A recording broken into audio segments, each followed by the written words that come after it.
Vous êtes bien sur Radio J. Merci de nous avoir choisi pour vous informer. Tout de suite, on retrouve Avi Pazner, ancien ambassadeur d'Israël à Rome et aussi en France, entre autres.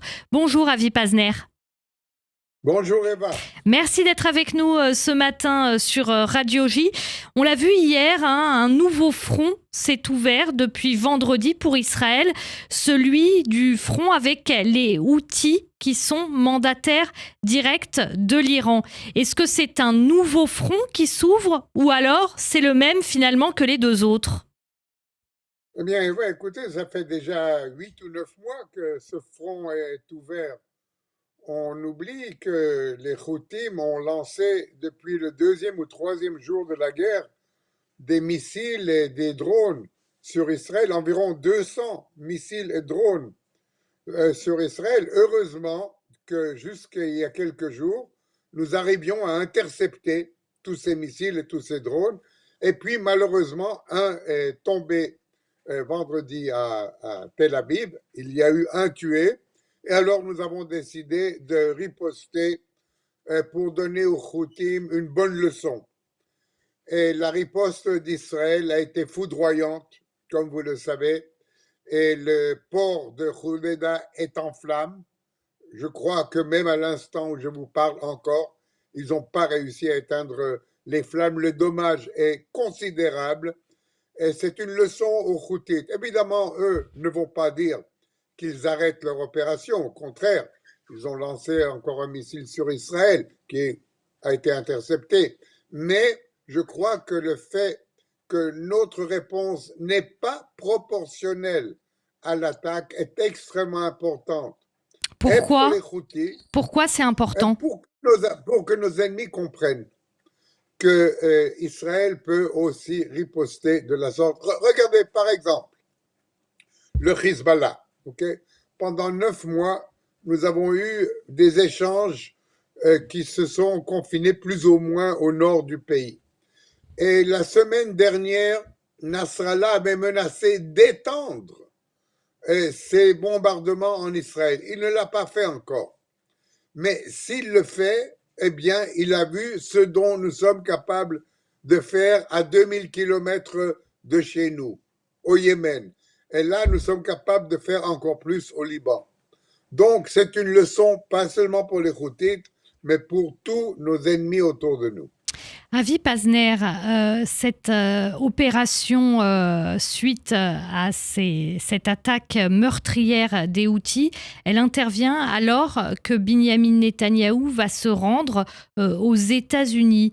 Est-ce que malheureusement, avec ce qui s'est passé, il peut espérer un soutien américain par rapport à cette attaque des Houthis et finalement de l'Iran, puisque c'est l'Iran qui est derrière les Houthis? Je suis certain du soutien américain sur cette attaque contre les Houthis. D'ailleurs, notre ministre de la Défense en a parlé avec Austin, le ministre de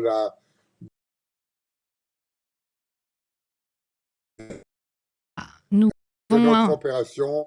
Vous n'avez entendu aucune complainte de la part de Washington, qui eux-mêmes sont en guerre contre les Houthis avec leurs alliés, avec les Anglais, quelques autres pays, sont en guerre, mais pour le moment, ils se sont limités à faire des petites opérations très pointées. Nous avons choisi de faire une opération d'envergure pour démontrer aux Houthis, comme on dit en anglais, there is no free lunch. Il n'y a pas de dîner gratis. Il faut payer pour ce qu'ils ont fait. Et j'espère qu'ils ont compris la leçon. Il y a aussi, Avi Pazner, cet avis de la Cour internationale de justice qui condamne, selon ses termes, l'occupation d'Israël, que appelle Cisjordanie, mais qu'on appelle aussi communément Judée-Samarie. Binyamin Netanyahou a répondu « Les Juifs ne sont pas les occupants sur leur propre terre ». Comment voyez-vous cet événement et pourquoi, d'après vous, la Cour internationale de justice a émis un tel avis maintenant? Bien, premièrement, la Cour internationale de justice a été saisie de cette question il y a quelques ans, je crois, 4 5 ans déjà, qu'elle en débat. Et vous me demandez le pourquoi maintenant, peut-être à cause de ce qui se passe à Gaza. Parce que vraiment, on se demande, ils ont délibéré tellement d'années, pourquoi justement maintenant? À mon avis, c'est sur ce qui se passe à Gaza. Mais vous savez, la Cour n'a pas juridiction en Israël. Israël ne fait pas partie de la Cour internationale. Et seul le Conseil de sécurité de l'ONU, là où les États-Unis, qui, entre parenthèses, eux non plus, ne reconnaissent pas la juridiction de la Cour internationale, ont le droit de veto. Donc, c'est désagréable, évidemment, d'avoir une résolution comme ça, mais cela n'aura pas de conséquences pratiques, je peux vous le dire. Israël ne changera pas sa politique envers la Judée et la Samarie, et cela rendra les négociations futures encore plus difficiles avec les Palestiniens, parce que pourquoi maintenant négocieraient-ils s'ils ont cet avis de la Cour suprême? Donc, je crois qu'en fin de compte, ça va se retourner contre les Palestiniens eux-mêmes, et comme je vous l'ai dit, sur le terrain, il n'y aura aucun changement. Merci beaucoup, Avi Pazner, d'avoir été avec nous ce matin sur Radio J. Merci Eva, merci à vous. Je rappelle que vous êtes ancien ambassadeur d'Israël à Paris et à Rome. Merci beaucoup. Merci Eva.